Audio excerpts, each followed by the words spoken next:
to do. Welcome to day, I don't know what week we're on, week five.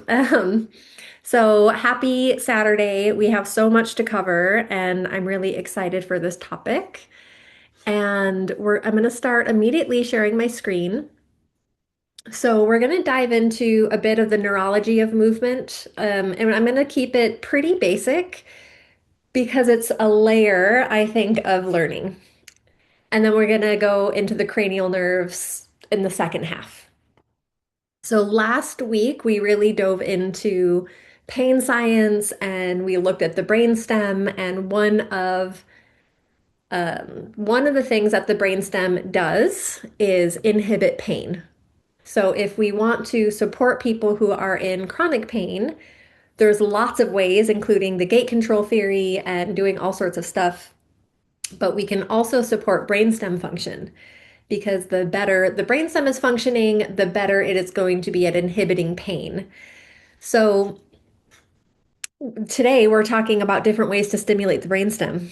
And one of the main ways we can stimulate it, especially as movement professionals, is through movement.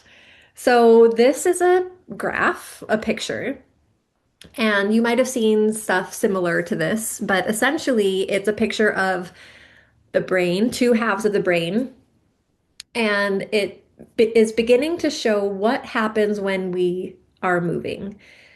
So I'm gonna have you look at this. I'm gonna bring this picture up and then we're gonna come back to this picture as well. So just take a quick look. It might be confusing the first time you see it. So now I'm gonna stop my screen share so that you don't have to memorize that picture.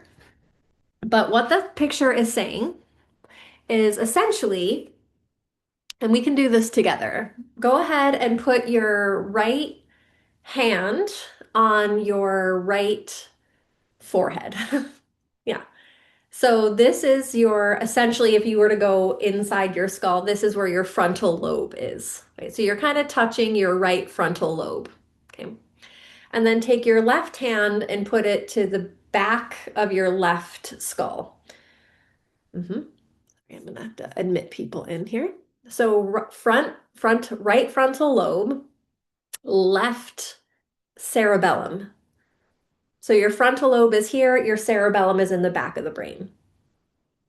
And every time that your right frontal lobe, like let's say you're going to move your left hand, so we can remove our hands now. Let's say I want to open and close my fist of my left hand. This is called voluntary movement, right? Opening and closing my hand. So essentially, what's happening is that my right frontal lobe is like, I want to move my left hand like this. And it creates a plan from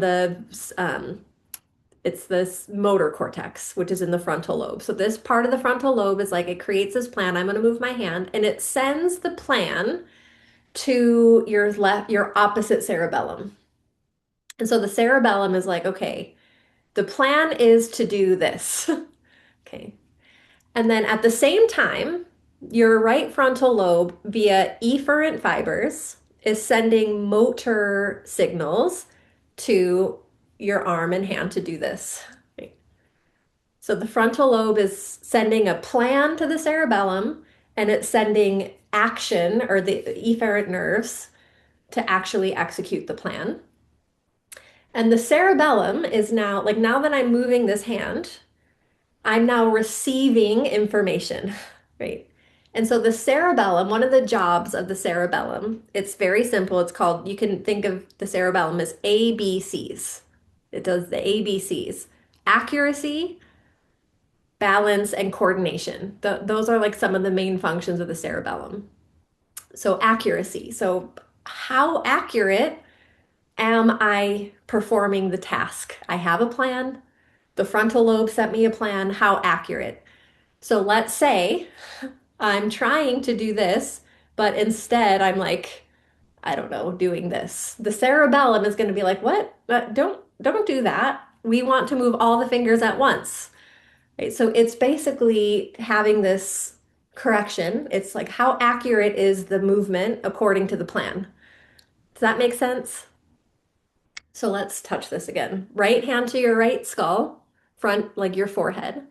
Left hand to the cerebellum. This helps me. I don't know if it helps you, but your right frontal lobe sends a plan to your left cerebellum. This is what I'm planning to do. And then you can move your hand in a open and close like this. And your cerebellum is assessing how accurate you're moving and it's error correcting. Okay. So thank you for participating. So I'm going to go back to this image. So now you can kind of see. So this is the right frontal lobe sending a plan to the left cerebellum and at the same time sending signals to the hand to do its thing. And then the cerebellum is like assessing how accurate the plan is to help error correct. So this is happening constantly.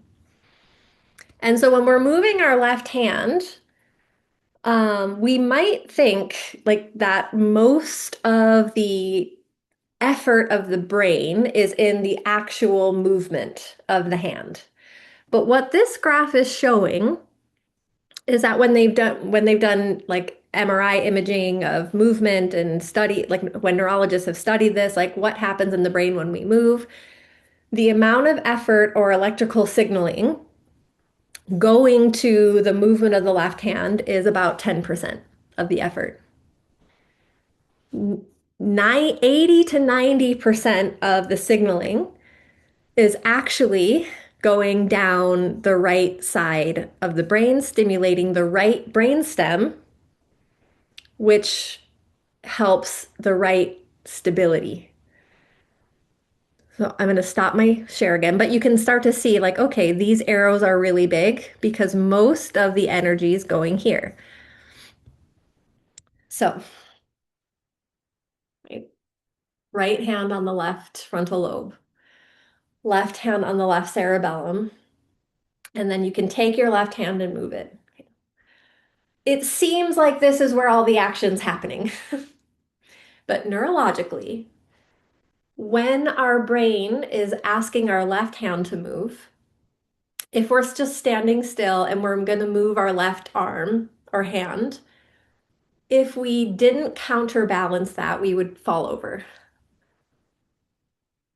So anytime we're moving the left side body, more of the brain is being asked to stabilize the opposing side.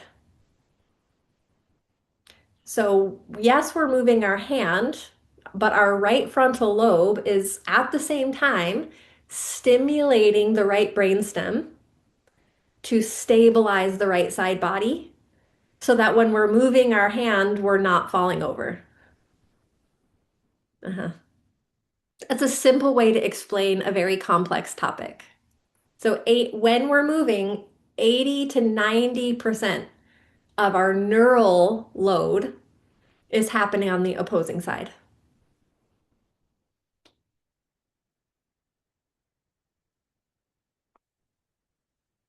So now, we're going to look at this picture again. Maybe this picture is hopefully starting to make a little more sense. Frontal lobe works the opposite side body. Cerebellum works the same side body. When the frontal lobe is asking the left side body to operate, if we're moving our left side, we're activating our opposite frontal lobe and our same side cerebellum and the opposite brainstem. And don't worry, we're going to try to map this out many times so that it makes a little more sense and you get practice. So we are going to get into small groups, and you are going to map out what happened, what part of this person's brain is activating with this movement of her left arm and this movement of their right leg. Okay. So I'm going to put you in groups of, let's say, four. Oh my goodness. Hold on a moment. How can I stop my screen share? This is why I wish Jasmine were here, but I'm happy she's living her life. So you guys know this. So if you, we're going to be in a table pose and it's extended table, right arm, left leg. You don't have to do the movement, but you can. I'm going to put you in a breakout room of four. And your job, I'll give you, let's say, 5 minutes. And what you're going to do is map out what part of the brain is being activated with the arm and the leg. And you, yeah. Any questions on that as I, let's see. Okay, perfect. I'm going to create the breakout rooms. Any questions? Okay, there you go. You'll be in groups of 3 or 4.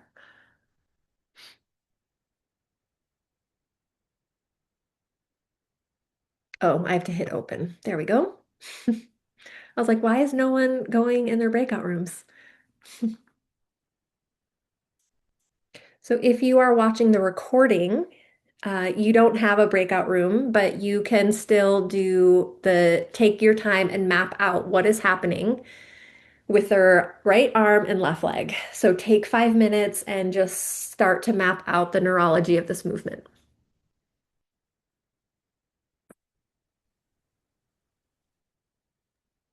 So would anyone like to share um, what is going on in the brain with extended table pose?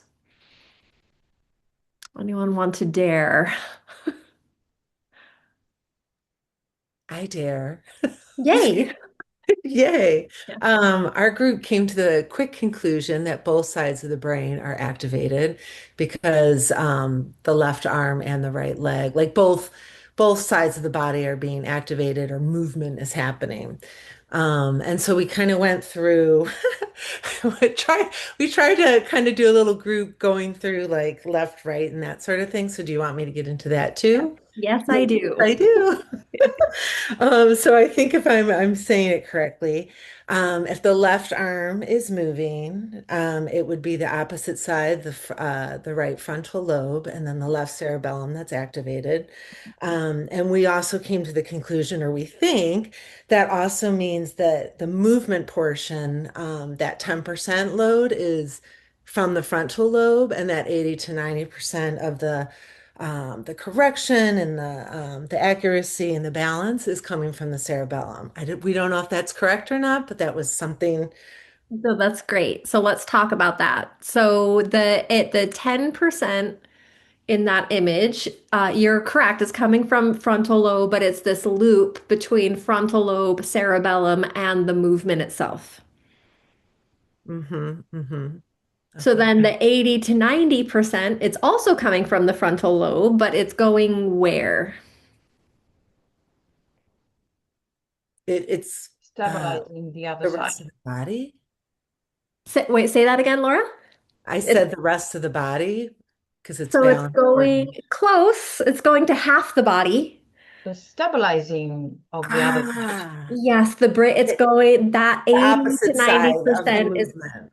So if yes. the left arm is moving, it's going to the opposite side. This answers the question that came up in our group about the stabilization, right? Yep, That's what's exactly. stabilizing on the opposite side where movement's happening. And then Yeah, so with your leg, it would be going to the opposite side for stabilizing that leg.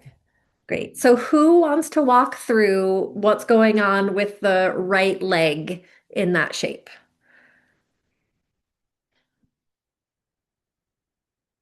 Huda? The opposite is happening. So that means when the right leg is coming out, then the left frontal lobe is telling the right cerebellum to move the right leg back? Say that again. The right leg is back. So what part So of the brain is that originating in? the left frontal lobe is telling the right cerebral that we're moving the leg back. Yep. So that's the 10% of Okay. the energy. So where is 80 to 90% of that for the right leg back? You got, yeah, the left frontal lobe is telling the right cerebellum, and that's tracking. What about the 80 to 90%? Where is that for the In the right other half of the body that's stabilizing. leg? Yes. You're right there. Someone take over. It would be the left brain stem. Ah. To stabilize the left side body. You said all the right words, you just missed the naming of it. You're getting the concept of it, but the you just didn't say left brainstem. But you said it correctly. So, yes. So, when an extended table, when right, oh, I have to look at my notes because I don't remember what the photo says. Left arm. Okay, so the left arm is forwards and the right leg is back. When the left arm is moving forwards, it's the right frontal lobe making that movement. And the right frontal lobe is stabilizing the right side body for this movement of the left arm.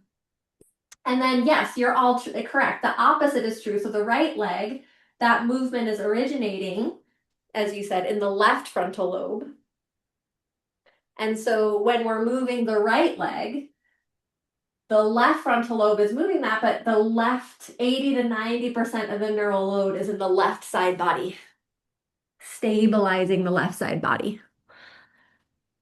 Letitia, yes. I want to just ask a clarifying question because I feel Mhm. like I heard you say two different things. Okay. Okay, so, but 9 times out of 10, that's my hearing, not Yeah. your Well, mouth. I could have, as yoga teachers were like, right, left, I mean right. So that is very possible I did that. So let's clear this up. My question is, where does that 80, 90% come from? Does it come from the right frontal or the right brainstem? So it's not about left or right really here, because I'm very clear about that. Where is it coming from? Is it coming from the frontal lobe or is it coming from the brainstem? Because I heard you say brainstem for one thing and frontal lobe for the other. Right. Or are they enough of the same that I'm just getting too nitpicky? No, I think this is great. So it's the frontal lobe. So the frontal lobe, in preparing and executing movement, sends signals to different places. So 10% is to the opposing side to do the movement. 80 to 90% is to the same side. But with that same side, it's traveling through the brainstem, stimulating the PMRF. So voluntary movement stimulates the brainstem on the same side. Yeah, That because helps. how does it get from the frontal lobe if not through the brainstem? Right? Right. Exactly. Right. Exactly. I needed help putting those steps together. Okay. Yes. Yeah. Well, this is the cool thing about it's simple, but when things are simple, then you realize, right, like teaching Tadasana mountain pose, like if you can get a wonderful mountain pose, you don't need any other pose. Like it's in its simplicity, it will show you all the intricacies of the body. Right? So simple does not mean easy. Yeah. Okay. Now I wish I had two separate photos. So I would love to I should we go through one more example together, a different example? Great. I did not plan for this, so I don't have an image, but why don't we do triangle pose on the right side? right?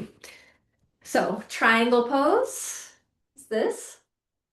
And so what I want you to map is what is happening in the brain in triangle pose. And be specific, what's happening with the right arm, the right arm and the right leg, what's happening with the left arm and the left leg. So should we do it together in small groups? Together, please. Together. Okay. So triangle pose, let's look at the right leg of triangle pose. It's in external rotation. And let's say, give me some cues for triangle pose, just some simple basic cues. Yeah. Lacey, it looks like you had a cue for triangle pose. Or did you just lean in? I just leaned in, but I'm like, you mean neurologically? No, let's back up. Let's say you're teaching a triangle pose and you're like seeing somebody's right leg and you're like trying to talk to their leg. What are you having them do with this right leg? And it can be basic. You don't have to be fancy. That's it. I'm not a yoga teacher. True, you're a volleyball player. Letitia, what's a cue? Externally rotate your right leg from the hip. Great. So let's break that down neurologically. So we're telling somebody in triangle to externally rotate their leg from the hip. It's their right leg and hip. And that person is trying to do it. Now their brain is like, okay, I have to externally rotate my leg. Where does that originate from? Can I give it a go? Yes. Okay, so it's the right leg. So left frontal lobe is sending the plan to right cerebellum that then helps the person engage the right leg. But that's just 10%. Am I right so far? Yes, keep going. And then the left frontal lobe is 80% of its neural load of the left frontal lobe is stabilizing the left side of the body because it's the right hip that's doing that action. Yes. Great. I had to really think about that. I know. So I'm going to refine one thing that you said, just to be super clear, right? So the left frontal lobe is giving the movement plan to the cerebellum. And at the same time, the left frontal lobe is stimulating the motor neurons to actually engage the movement. So the cerebellum isn't necessarily engaging the motor neurons to make that happen. The cerebellum is just figuring out how good are we doing this task, right? Would the cerebellum take care of like balancing you there? Like I'm not meaning the stabilization, but like if you are going to fall over or something, so the cerebellum would say, okay, activate something to keep your balance. So what the cerebellum might be doing, let's say we're like, okay, I'm really gonna externally rotate this hip, and then I really crank, and then my whole back moves. That wasn't part of the movement plan. So the cerebellum is like, okay, you're externally rotating the hip, but you're not meaning to move the spine. So it's giving that information back to the frontal lobe to do this error correction. So it can help with balance. Absolutely. Does that make sense? Yeah. Okay. So now we're gonna go back to this extended table. And if you're totally confused, just know it takes time, but I think you're all getting it. Because I want to layer onto this, right? So we kind of understand a bit, okay, this left arm, the movement is originating in the opposite frontal lobe, the right frontal lobe. is saying, okay, I'm going to move this left arm up. And the right frontal lobe is at the same time giving the plan to the cerebellum, the opposite cerebellum, the left cerebellum. So that's happening. Mhm. And at the same time, the right frontal lobe is stabilizing this right side. And as you all said, the opposite is true for this right leg. Right? So the right leg is lifted. So that originates in the left frontal lobe. The left frontal lobe is like, I'm going to move this right leg. So it's activating the right leg. It's sending the movement plan to the right cerebellum to see how good we are at lifting the leg according to our plan. But the left frontal lobe, which is moving this right leg, is stabilizing the left side body and stimulating the brainstem. So now, let's say you have a student, private, public, I don't know, but they're in your class, and this person has sprained her right ankle in the past. She has a tweak in her back and has a history of dislocating her right shoulder. What could you add to this movement to support them? Knowing what we know about the brainstem and how it works. So I'm going to break you up into groups and you're going to talk amongst yourself, then we'll talk in a big group. Let me open up the breakout rooms. I'm going to recreate them.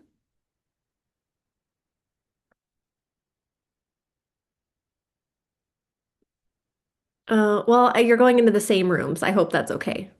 The breakout rooms are a bit wild for me to manage.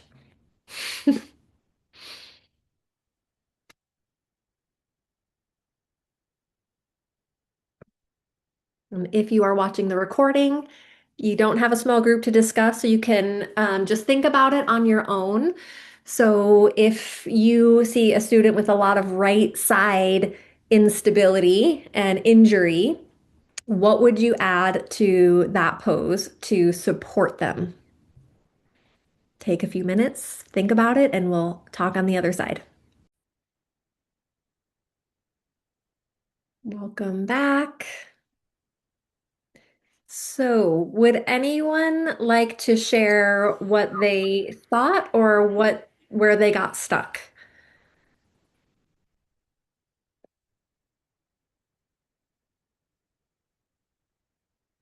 Was anyone Um, like, I got this?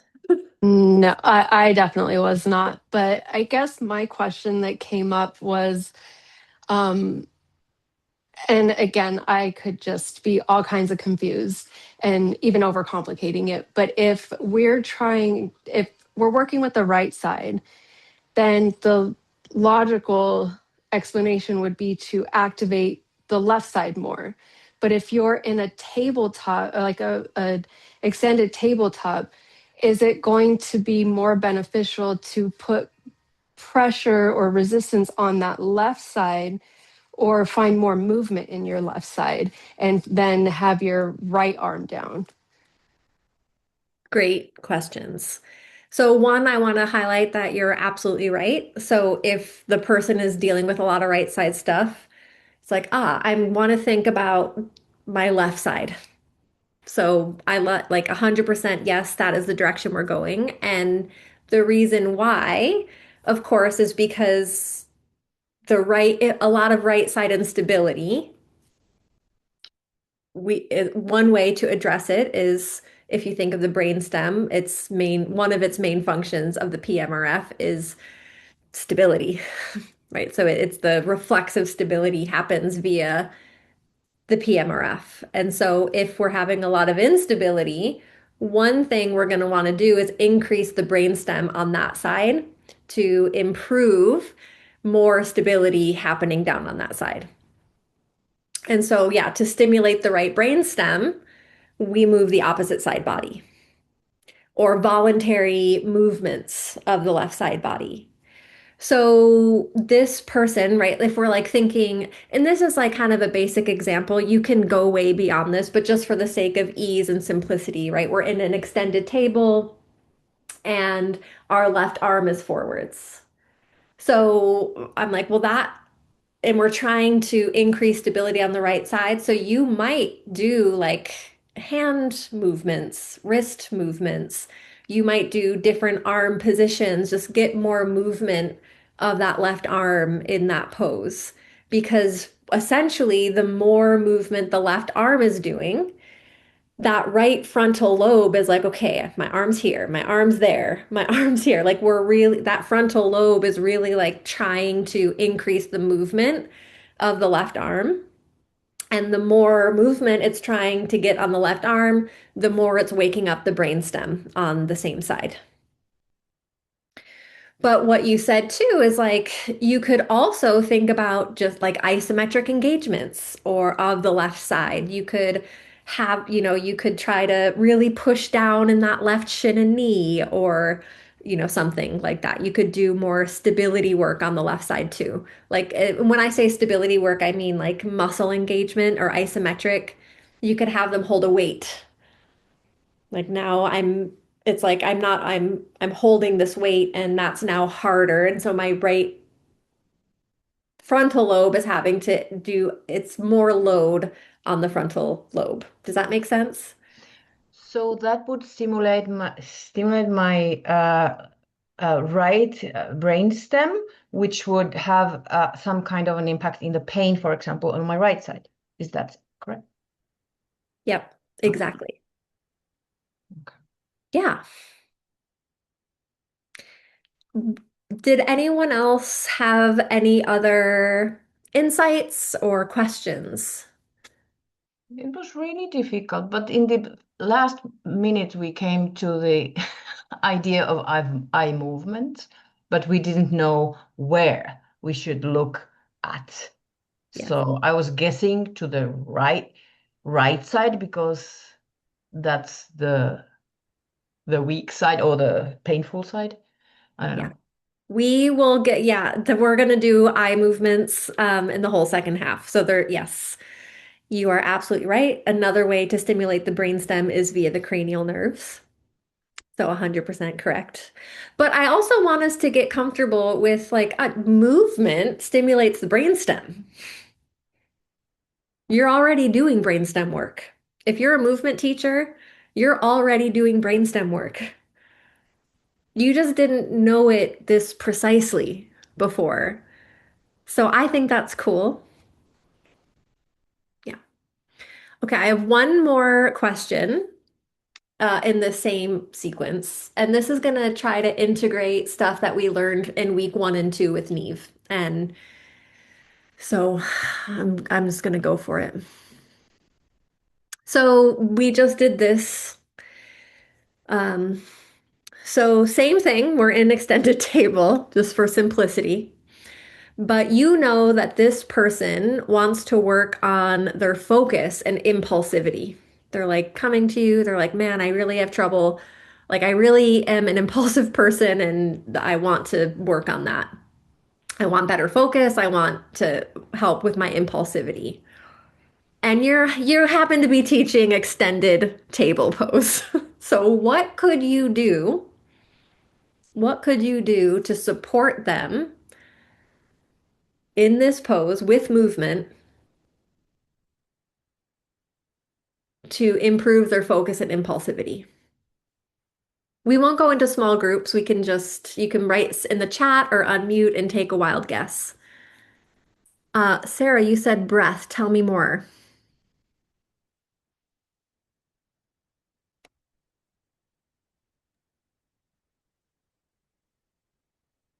I know you're looking for that unmute button.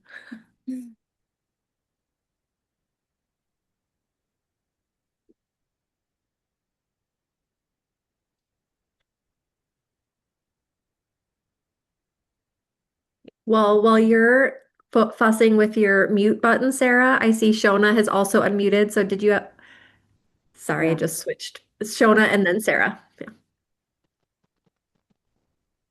Okay, so what I was just thinking, personally, I experience when teaching dynamic movements. So let's say it is our tabletop. So inhaling into lengthen, exhaling to draw in and touch, and slowing the movement down can just Mm. calm impulsivity, calm the thoughts, slow the thoughts down. Yeah. And can you tell me why? It controls the breath, which has an impact on our nervous system. So it brings us into that calmer state, is what comes to my mind. Is it Yeah, you're not wrong. Um, but also the brain is active, so it's doing something. and what part of the brain is active? Both sides. But what lobe? Well, I'm thinking if you're doing both movements, it's the right and left frontal lobe, the right and left cerebellum. Mhm. And yes, the frontal lobe. And tell me when you remember Neve's lecture on what else the frontal lobe is does, like what are some of its Oh, I remember the slide. Um, it's reason making, it's decision making. mhm, exactly. And inhibition too. Our frontal lobe is part of our inhibition center. So impulsivity, our Oh, focus, or like the yes. wandering mind, all this stuff. So movement stimulates our frontal lobes. And but the frontal lobe has all sorts of fun things that it does. So yeah, That's so excellent job. interesting. Yeah. Yeah, great. Yeah. Mhm. Yeah. Sarah, were you gonna chime in too? No, it's just my sound is really delayed here, so I can't really talk very well with it. Okay. So Okay.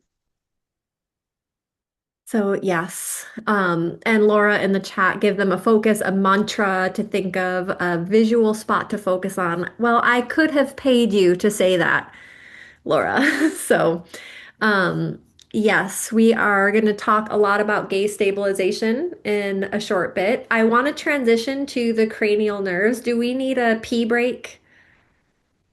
Yeah, let's take a 3-minute pee break, and then we're going to transition to cranial nerves.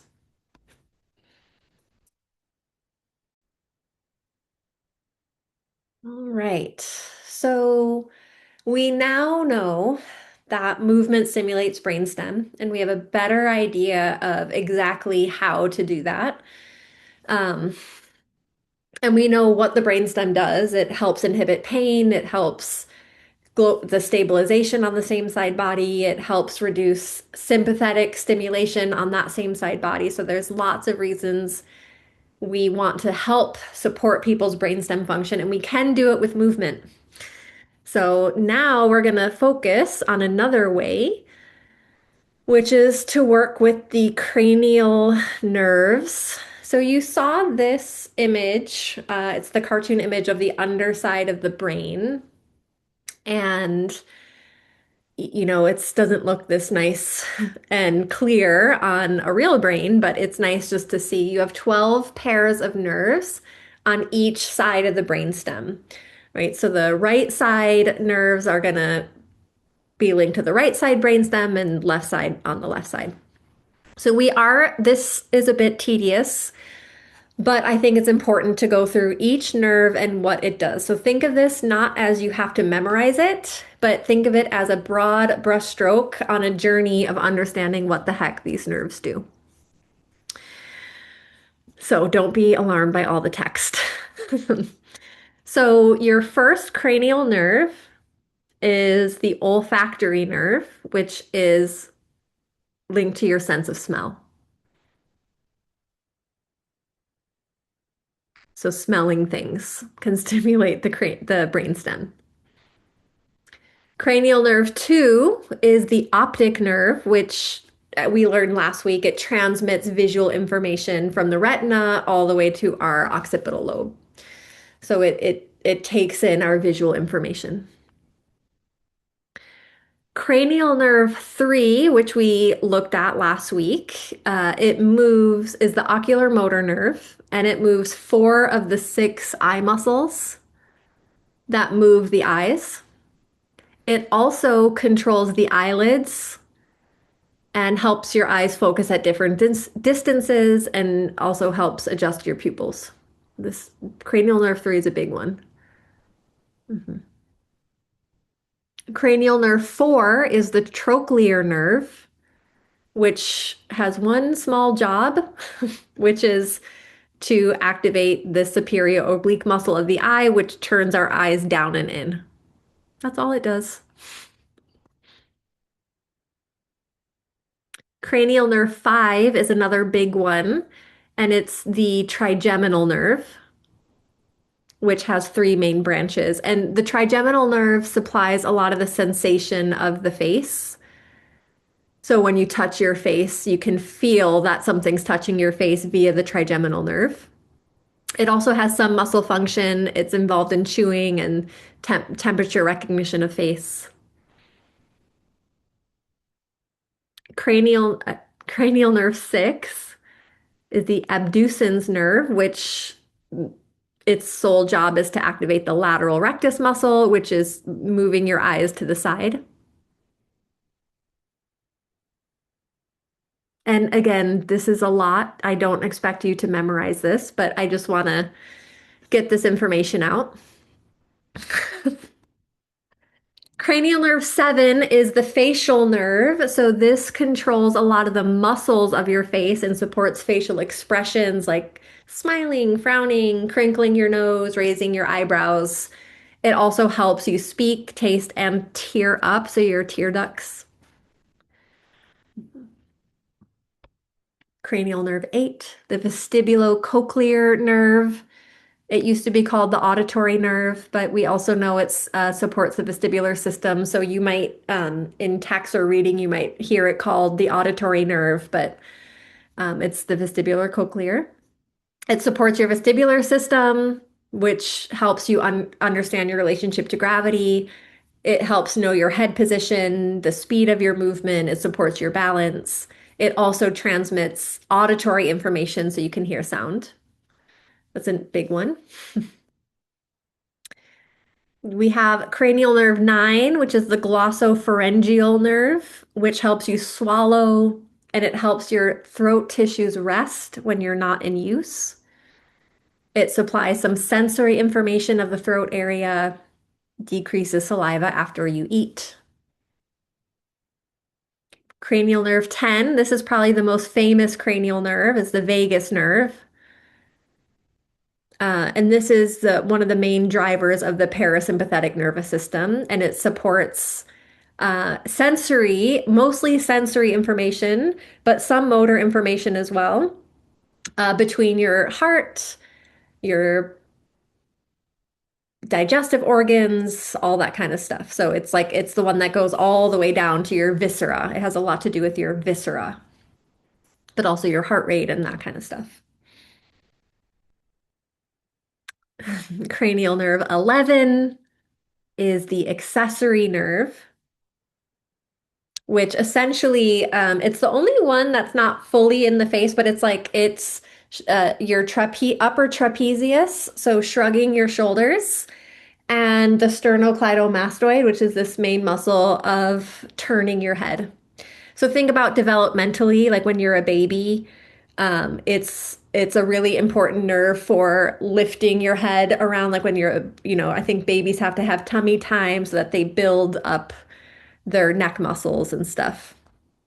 So it's really important for our developmental awareness. But also we use it every time we use our upper trapezius and our SCM.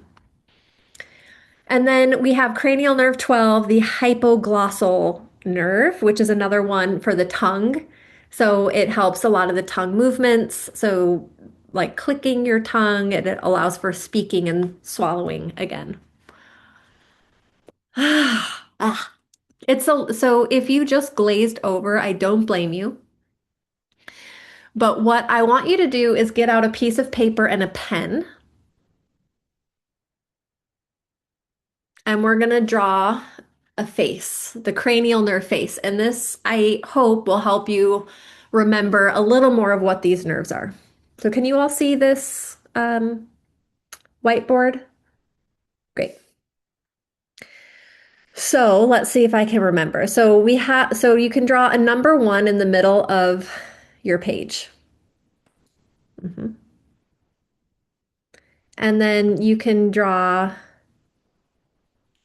oh, so Beatrice, I'm gonna have you not, I don't know what's happening, but Apologies. I no worries. misunderstood completely. Sorry. Yeah. Yeah. I love that, but I was like, whoa, I don't know this setting, but I'm gonna draw on the whiteboard and you can all draw on your notebooks. Otherwise, I will just be very confused. Thank you, and my apologies. Okay. So this is our nose of our face. And then we have our eyes as the number 2, right? So first cranial nerve is our nose. Second cranial nerve is our optic nerve, our eyes. Mhm. And then cranial nerve 3, the ocular motor nerve.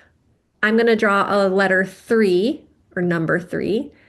And that's kind of like the eyebrows. But really, because cranial nerve 3 does the eyelids and moves a lot of the muscle of the eyes and all that. So cranial nerve 3 is right there around the eyes. Mhm. Cranial nerve 4, we're gonna do here because I think the trochlear nerve where we look down and in. Mhm. Now, this is a big one, 5. So 5 is the trigeminal nerve.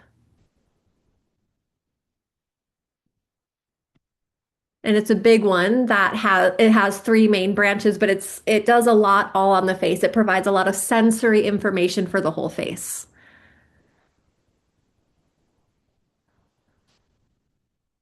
Cranial nerve 6, we can put kind of on the outside of the eye because it helps us. It's the lateral one, abducens nerve, where our eyes move to the side, out to the outside. Mhm. Now, cranial nerve 7, we can put is the facial nerve. We have 2 of them. So there's 1-7, and there's the other 7. It's like a mirror image. So 7, 7. And the facial nerve is all of our facial expressions. Okay. Cranial nerve 8, so we can draw an 8 as the ears of this face. So it's our vestibular system and it helps transmit sound information to our brain. Now this is where it gets a little weird because our face now we're gonna stick our tongue out. So we just have to draw a tongue. So I'm gonna draw this tongue. Okay. Because cranial nerve 9, I'm gonna put on the tongue. It's the hypoglossal or no, maybe well, it's one of the tongue ones. I forget which one. Cranial nerve 10. So did you know the vagus nerve also has a lot, it innervates the back of our tongue, and also it goes all the way down to our guts. Mhm. I'm just going to skip ahead here and put 12. So hypoglossal and the hypopharyngeal, one is 9 and one is 12. I don't remember. But they have a lot to do with the tongue movements. And then 11, so this guy gets shoulders. There's the number 11. Of course, cranial nerve 11 is the accessory nerve, which shrugs our shoulders and turns our head. So we just put it right on the little shoulders there. And there's our cranial nerve face.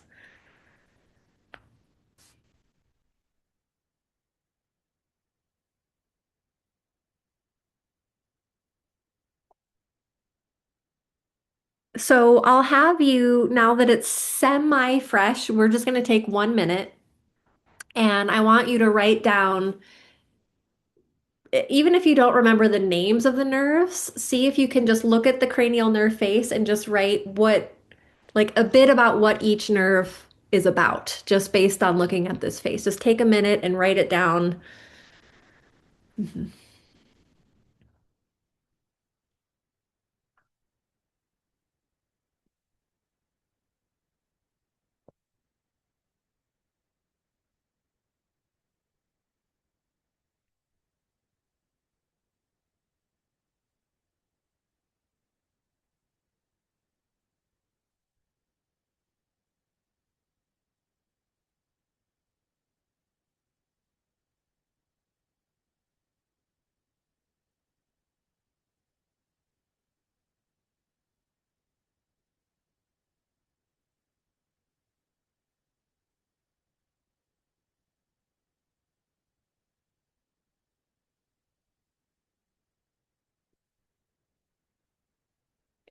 And then once you're done writing it down, just take maybe 3 breaths and stretch or look away from the screen or shake whatever you gotta do because, yeah, it's a lot of information. So yeah, it's important to take mental breaks and trust you got the right amount of information.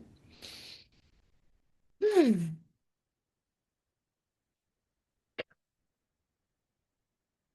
Yeah. So,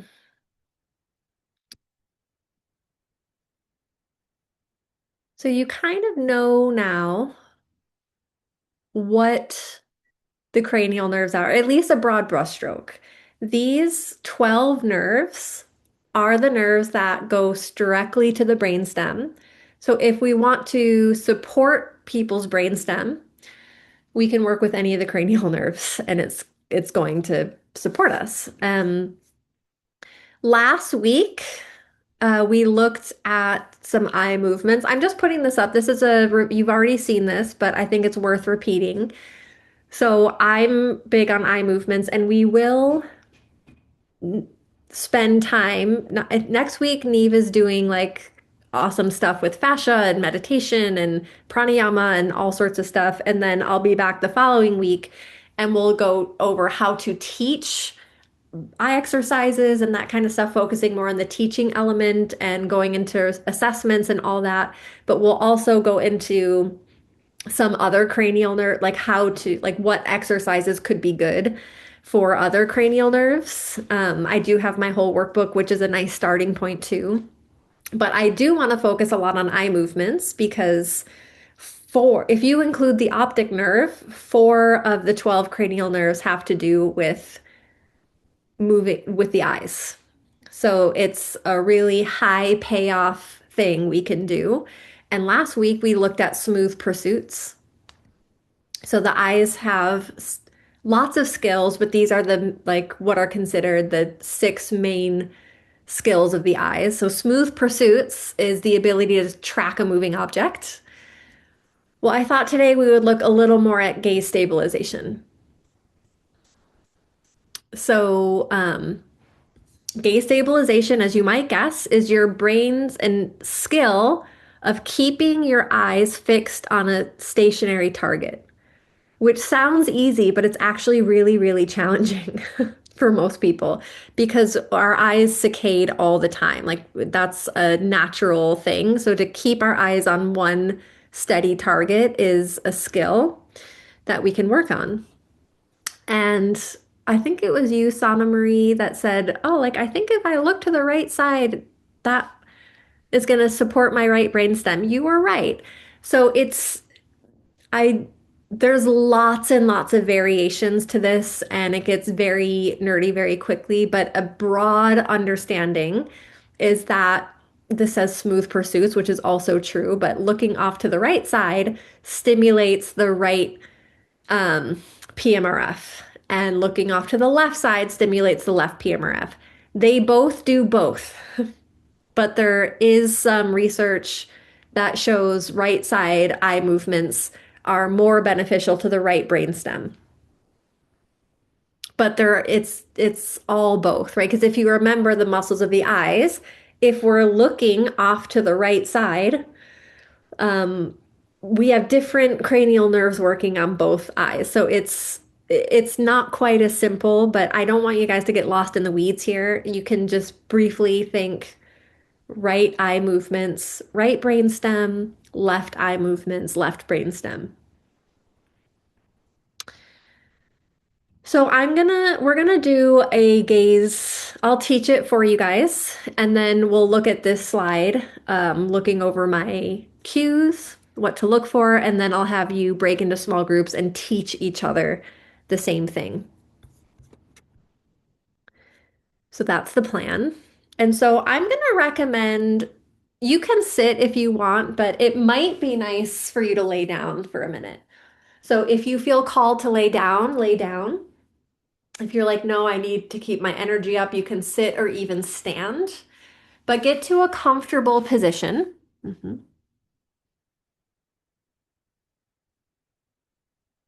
And we're gonna do before an eye exercise and an after, right? So an assessment. And to keep things easy, I'm just gonna have us look at our neck range of motion. So if you're laying down, you can lay down. If you're sitting, you can sit. Just make sure you know where you're sitting. And I'm going to have you, without force, look over your right shoulder and just notice what's easily in your field of vision and how your neck feels. Take in that information and switch sides. Looking over the left shoulder, how does your neck feel? What's easily in your field of vision? And then you can return to center. And now we're going to practice gaze stabilization. So without moving your head, and we don't even need our arms, I'm just going to have you look at something, find something in your room about eye height. So you're not looking up, you're not looking down. It's really about straight side, off to the right side. Maybe a speck on the wall or the corner of a picture frame. And I'm going to have you just stare at that one spot. It might take you a second to decide what to look at, but once you find it, try to not let your eyes move. And we're going to be here about 3 to 5 breaths.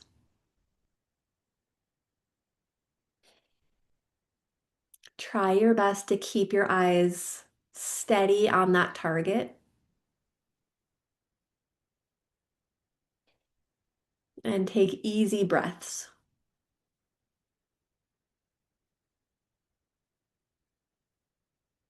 If you have an impulse to yawn or swallow, full permission. Okay. Got another breath.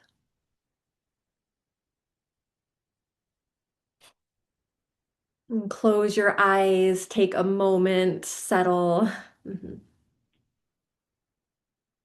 And same thing, other side. So your head is not going to move, but just with your eyeballs, look at something off to the left and don't strain your eyes. No need to pick the furthest thing off to the left. You want to be able to see the object with relative ease. And once you find your object, try your best to keep your eyes locked on that target. And again, just regular breathing.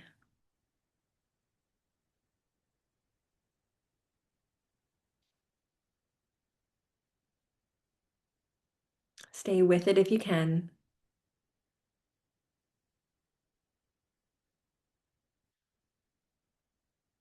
One more breath.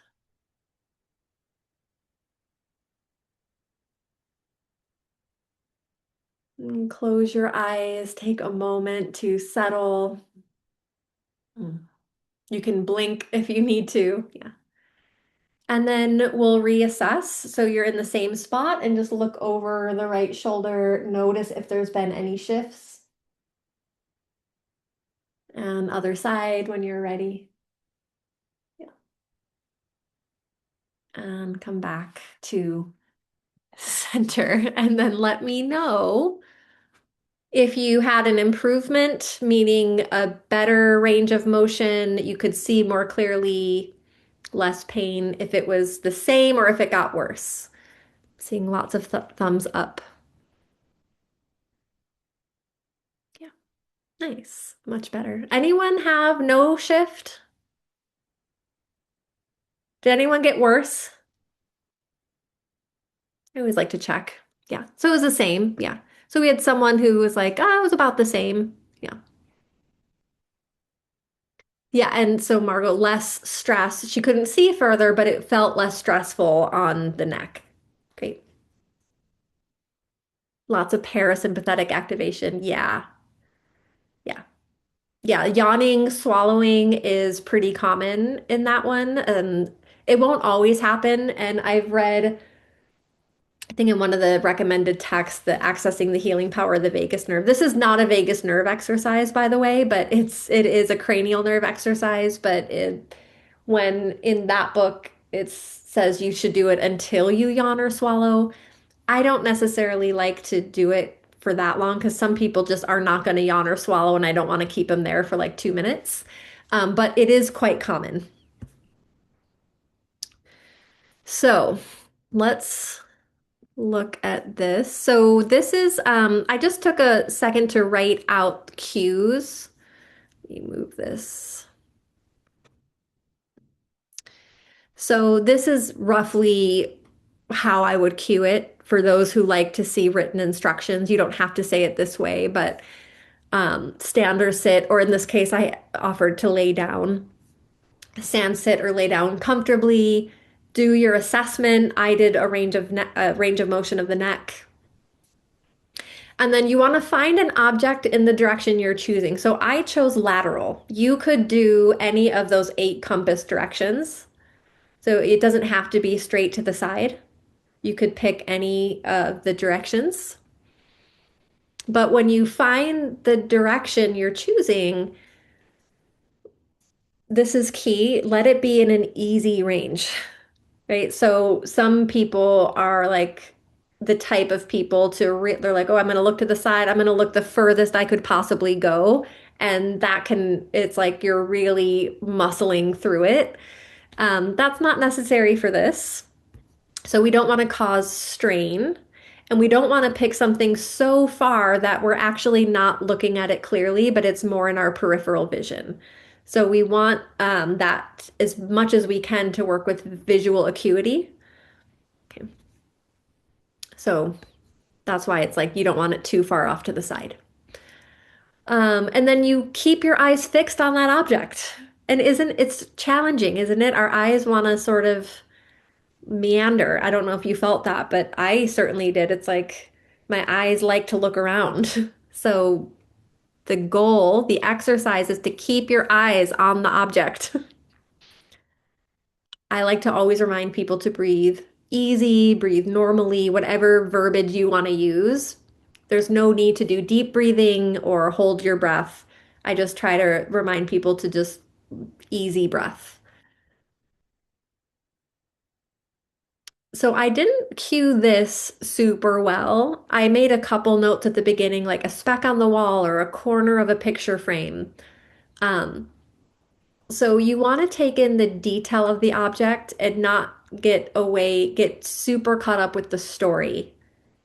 So when I was first teaching these in private sessions, we all have a lot of, like if I look, for example, at this mug, I'm looking at the mug, but then I'm remembering, like, oh, I bought this. I'll open up to you all. This was a depression buy for me. I was having a really rough couple months and I was just in bed a lot and totally depressed. And I was like, I'm going to buy a mug to make me happy. And I bought this mug.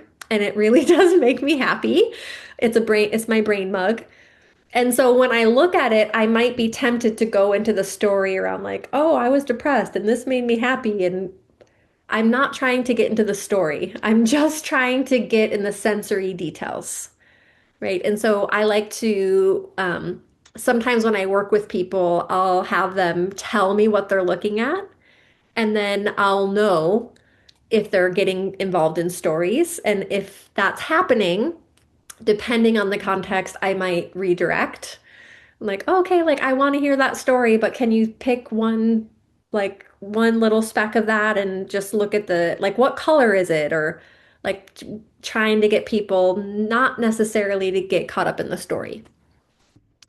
Um, so timing after on average, about 30 seconds. Sometimes I'll just do like 3 to 5 breaths.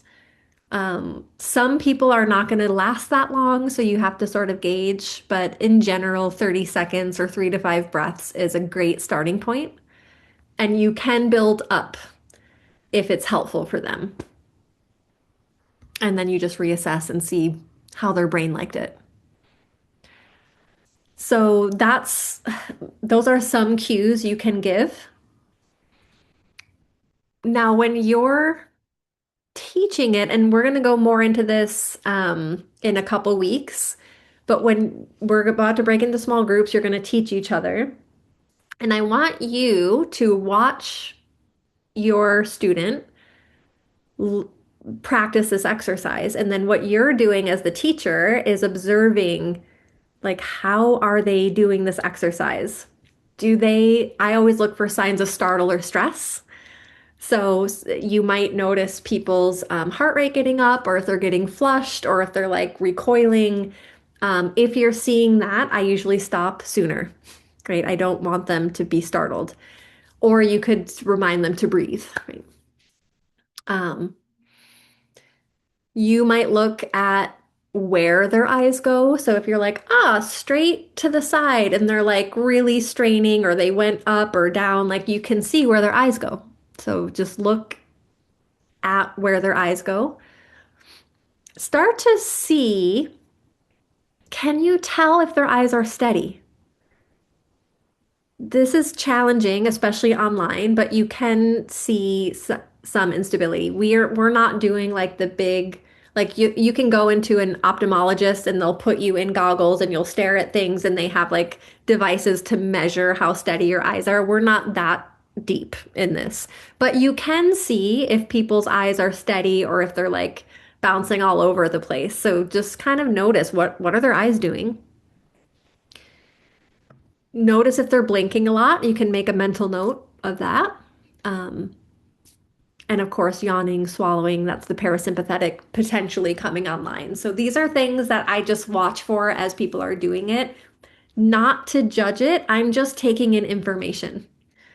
And I'm what? How does this person do gaze stabilization? Like just start to collect information and put it in your data pool for that person.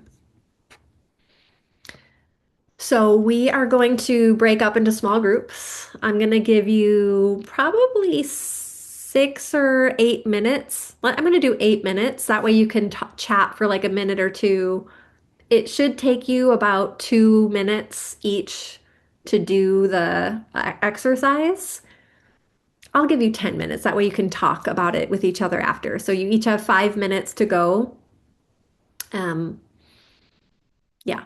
Any questions before that? Yes, Aisha. So I am not sure if I did it correctly because I lay down and I had my legs up. I don't know if you saw it.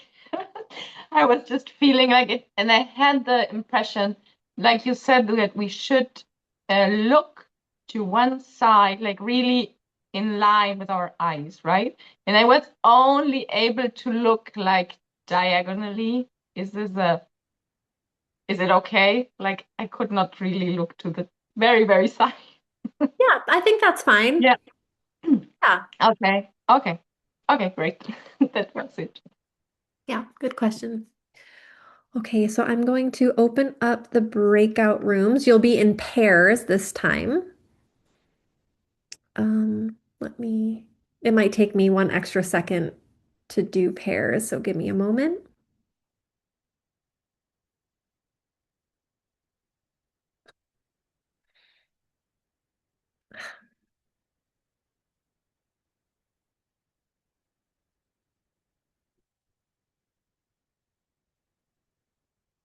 Sorry.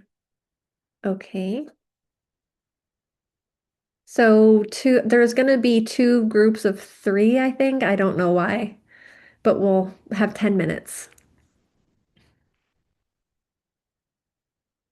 And Sarah, since your sound isn't good, I'm going to move you into one of the rooms. I'm going to put another person in your group.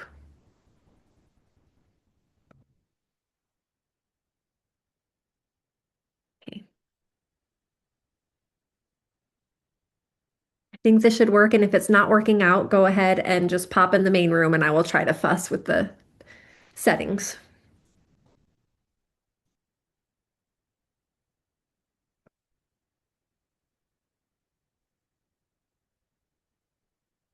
And if you are watching the recording, you get to practice this as well. So practice gaze stabilization. Hopefully you can do it on a willing friend. And if you don't have a willing friend, just teach an invisible friend. Okay.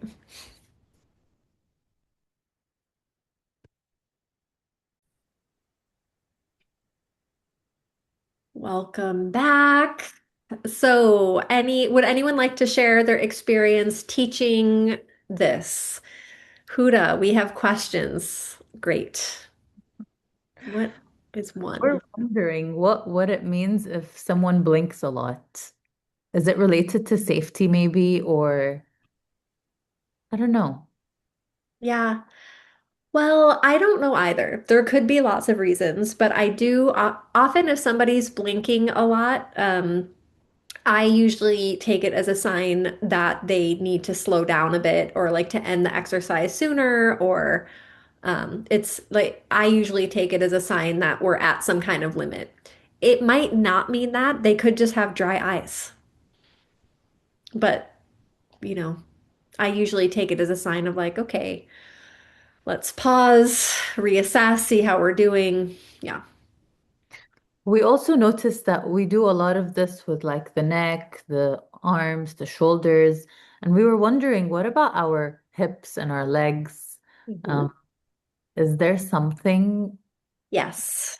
Yeah, okay. Yes. So you could, if you're sticking with, and again, in 2 weeks, we'll kind of look over other kinds of assessments, but you could assess forward bending, you could assess hip opening. Often when I'm working one-on-one with a client, they usually have some kind of goal. Like, for example, I have a client with that had just had a full knee replacement, and we're kind of working through their recovery. And so we do squats a lot and strength-based work around their squats. Um, so sometimes like I'll pick an assessment that just makes more sense on an individual basis, but you can absolutely do like a standing forward bend, or I think that is a really fun one because so many people are like, I have such tight hamstrings, and then you do an eye exercise and then they can touch the ground, and not always, but it can be a fun one to do. Yeah. Sonia. Yeah, it's just back to the blinking thing again. Is it really that we should just be blinking normally? It's just when I'm kind of staring at a point or an object, I seem to in my head go, don't blink, don't blink. But then the more I'm telling myself not to blink, of course, the more I'm blinking then. So I Right. don't know if I'm overthinking it Uh, or Yeah, I mean, I think this is such the cool thing about getting to know people's brains. And yes, I feel like it's going to be normal for people to blink. And I just read this really fascinating article about phone usage and screen usage, and that we're not blinking as much when we're on screens, and that it's like the glands that help moisten our eyes are getting atrophied. Anyways, might be a scare tactic. I think it was like a scare tactic article that I was like, oh, one more thing to worry about in the, to distract me from world events. But but I do think blinking is important and it's normal. And when I think it's interesting if somebody's doing a gaze fixation and they're not blinking at all, like that could be an indication that, yeah, like maybe they're um, overthinking it or really fighting blinking or just, who knows what's going on. I don't like to, I'm very comfortable not knowing the answers to things, but being very curious about things. So I think it's perfectly normal to blink. If you're over blinking or under blinking, to me, I'm like, there could be just a million and one reasons. So I like to not get caught up with the whys. But to get like hearing you speak, I'm like, wow, yeah, that makes sense. It's like I don't blink, and then your brain is like, okay, no, we're gonna do it more. Like that's an interesting dynamic that I would love working with in a one-on-one session. Like where else does that show up in your life? Okay. Yeah. Yeah. Mhm. Okay. Thank And you. can we befriend that dynamic and like bring some joy and some compassion and lightness around this like very sweet dynamic that happens? Yeah. Okay. Thank you. Yeah. Sana. So, I have a question. I've done this like in class, not exactly the same, but the testing. Well, the testing. I'm asking about the testing, the head movement. And I usually say go as long as you can with your neck and keep your sight where your nose is. Like I'm not going with my eyes further. And so I really measure the neck movement. Yeah. Yeah.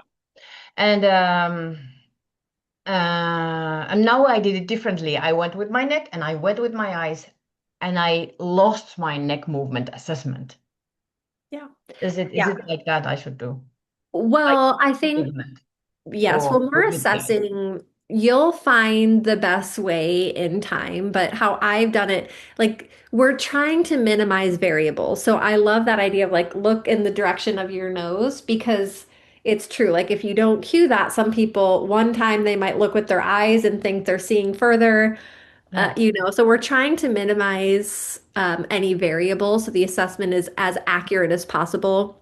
Mm-hmm. But range of motion assessments are not very accurate. There's so many other like you could look with your eyes, you could have more spinal torsion.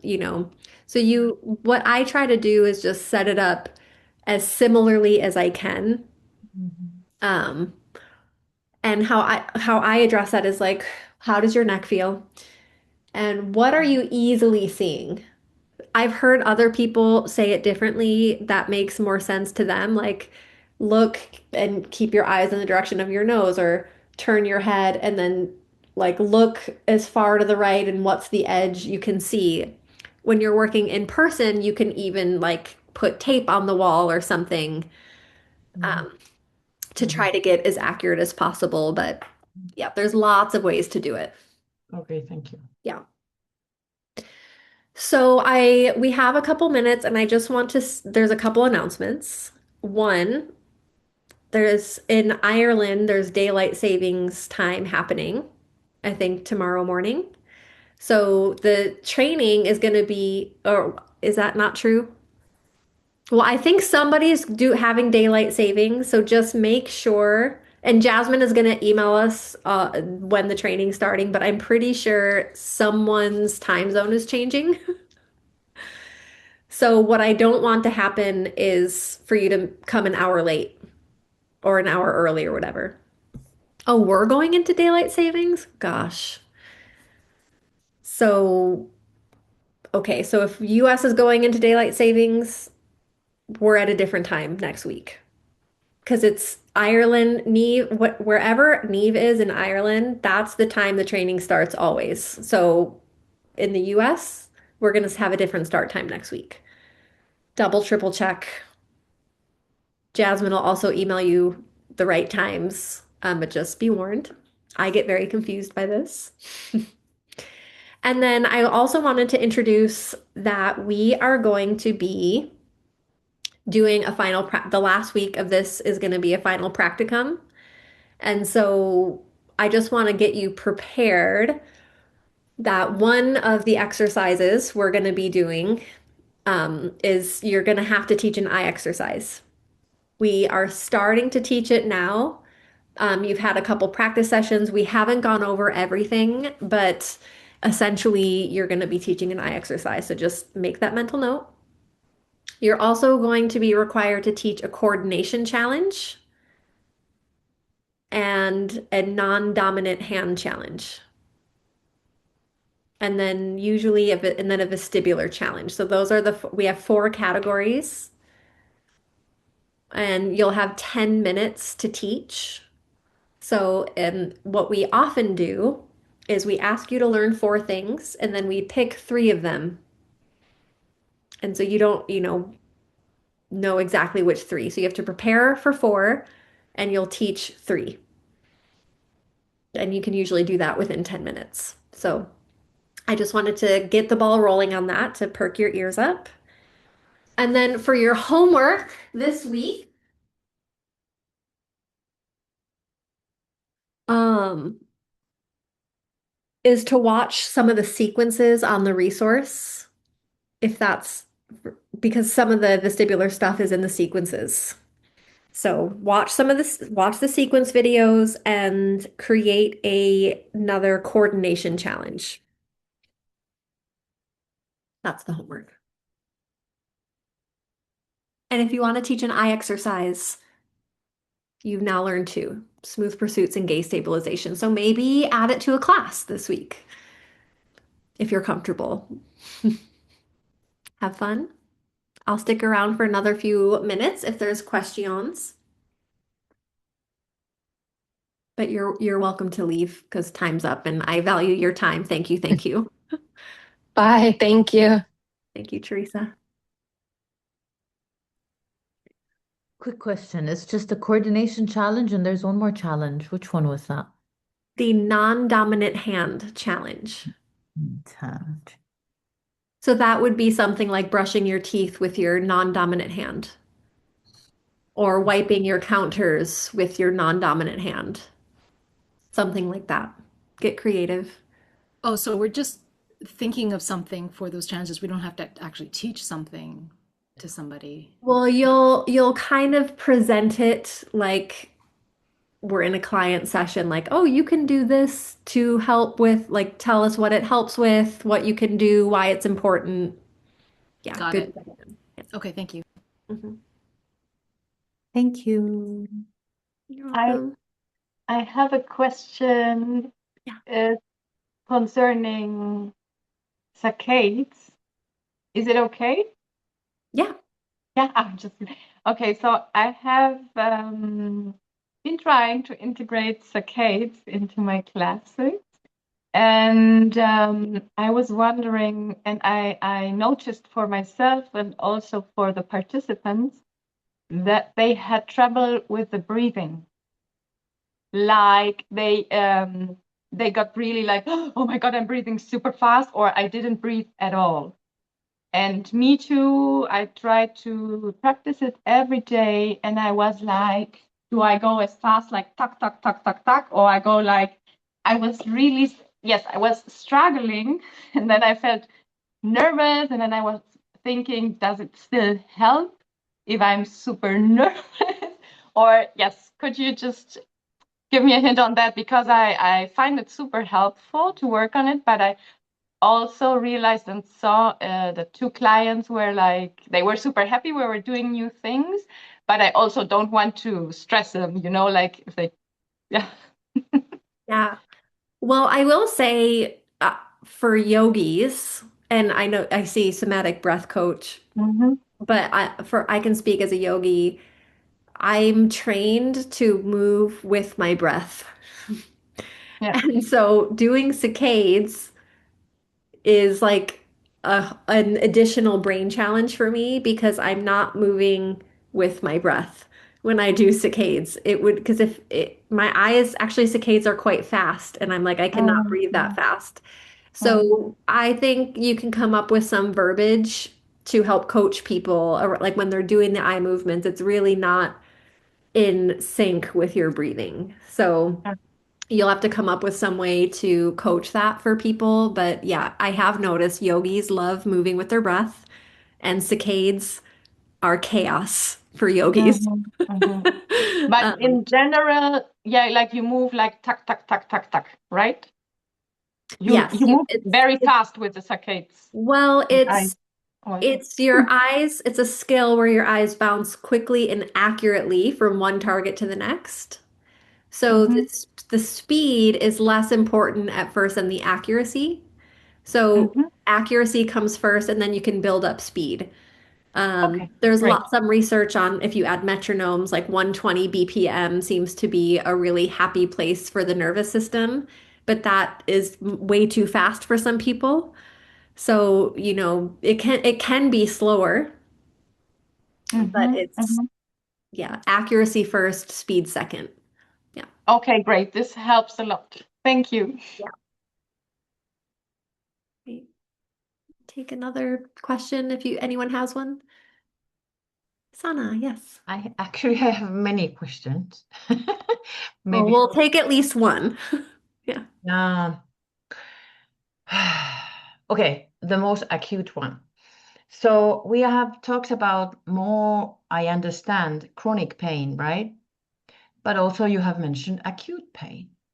So my husband is going to the total knee replacement next week, and it's going to be very, very painful. What kind of things of these could help him to manage the pain? Like Yeah. the AI So, exercises help him and stuff like that. I mean, well, one, of course, I'm not his doctor, so following doctor's orders, like No, number no, one. no, no. Of Yeah. course, yeah, yeah, But usually, right, the acute stage is going to be painful for people. Like, it's a new injury that like tissue damage is part of the pain experience. yeah. So there's really no getting around that necessarily. Mm, However, you can do things to support his nervous system and take other threats out of the threat bucket. right. So you might not be able to, like, it might not be enough threats coming out to have him have no pain in his knee because he just had knee Mm, surgery. But right. I think it's always a good idea to take whatever threats we can out of the threat bucket to Mm. support lowering the overall level of threat he's experiencing. Yeah, yeah. Okay. So, yeah. Mm-hmm. Thank you. But there's usually, like with surgeries and stuff, like a period of There six is to pain. 8 weeks where it's just like his body's healing. So, Right. Right. It's part of the picture. Yeah. Thank you. yeah. All right, friends. Well, I'm excited to see you all next week. Um, Email me any questions. And yeah. Okay. Thank you. Does anyone ever Bye. feel like super awkward when they're on camera? Like, okay, now it's time to go. Or is it just me? Are you Yeah. going to put this on the page Yeah. immediately?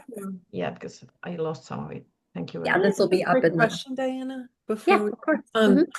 so I'm just wondering, like, do you feel like we should look at this training as though when we're offering it, it's sort of like sprinkled in through classes or sprinkled in when it feels appropriate versus like I'm teaching a NeuroSoma yoga class. Do you know what I mean? And in whether is it a sprinkling or is there also a range of like maybe there's a sprinkling for some purposes and maybe other purposes it's a full heavy practice of these Yeah, practices that we're learning. such a good question. And I think there's no right way to do it, but I do know that when I do the teaching eye exercise day, I'm going to share more about working one-on-one, like a little bit more about like working one-on-one, which you might integrate more of this stuff. And then on the last day or the last session before the practical, Neve is really going to talk about integrating it into classes and how you might do that. So we are going to address some of that, but I think it's also a matter of preference. Like if you're super stoked on this, you're gonna add more and more and more. Some people are like, I like it, but I'm not comfortable, so I'm just gonna sprinkle a little bit. And I think all of it helps. I personally know that sometimes when I do a training, my risk is Mm. changing how I teach based off this new thing that I really love. And then all my students who are coming for other things are like, okay, I don't want to do 30 minutes of neuro work. Like, this is crazy and I'm not having fun, even though I love it. So, my caution always is like, you're still offering space to people who are seeing you for lots of reasons. And so I think it's a good idea to like integrate it little bits at a time and give people a taste and then like slowly bring them on board. And I think who was I talking with? Oh, it was Shauna. Like yogis are usually pretty open to trying new things. Isn't that true? Like we can be in a class and be like, let's do this eye circle, and they're gonna be like, whoa, let's like yogis are very open. So I think it's a great way to do it. But like someone like Lacey who coaches, well, I don't know if you're coaching right now, but I think it could be cool to integrate it with like some of your training drills and like see what eye exercises improve certain training drills. And it might be more targeted that way, um, based on like the goal of what you're doing. I don't know. I know nothing about coaching volleyball, but maybe you can speak to that. Well, I like even during what we did, like the gaze stabilization thing, I have a player who has like really severe like interoceptive, like her brain just goes crazy anytime there's like stress and she gets hyperfixated on it. So during like yesterday's game, we had like a cold towel that she actually really responded to like sensory wise. So now I'm thinking to distract her from maybe like in a high intensity moment where she can't necessarily do yoga. Mhm. Like she can't like she's not in a setting where that's like able to do. So I think that like something like gaze stabilization or other things we're doing could actually help like give her a task and help her body like come back to some kind of baseline. So Yeah. um, that's like one example of like what I see. And then also like the range of motion stuff. Like I have tons of players. We use our shoulders a lot and all our body. And it's like some of them have chronic pain from just like the amount of use. So I'm like thinking of that as well with certain people. Yeah. So yeah. So and it can increase like their performance would get better too. Um, so yeah, it's kind of interesting. Yeah. Cool. Well, thanks for sharing. Yeah. But Laura, I think that's just such a good question. And if I wish that all yoga teachers added this stuff in, but I'm very biased.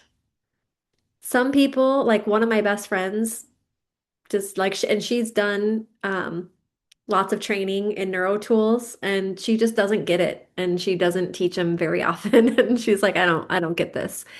And, I love her anyway. And I'm like, oh, so if you're not super into it, like you don't have to add it, but I'm assuming if you're here, it's interesting. I stand by how useful it is. I've seen it help people's pain levels. I've seen it help people mobility issues. So I'm a huge proponent of incorporating it. Um, and even to my friend who's like, I don't get it.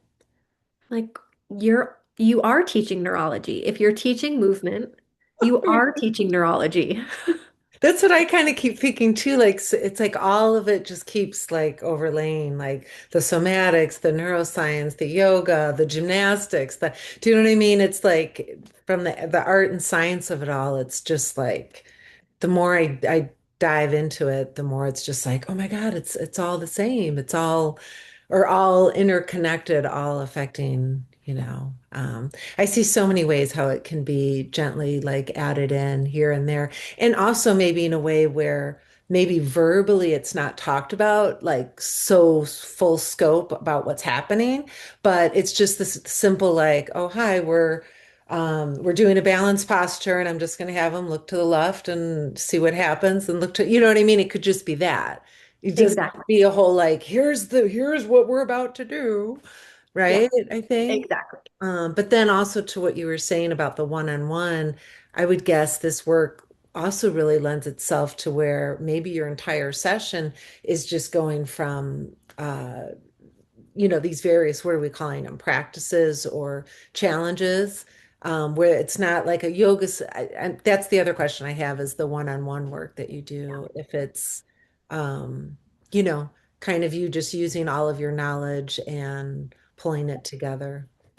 Well, I'm going to save that for our session in 2 weeks because I'll share a bit more about how I work with one-on-one people, which may help you or get your wheels turning about how you might want to work Mm, one-on-one. My way is not the only way, but I'm happy to share how I do it. perfect. Amazing. This was so great today. All of it Thank is. you. Yay, I'm so glad. Thank you. Thank you. Bye. Thank you. Bye.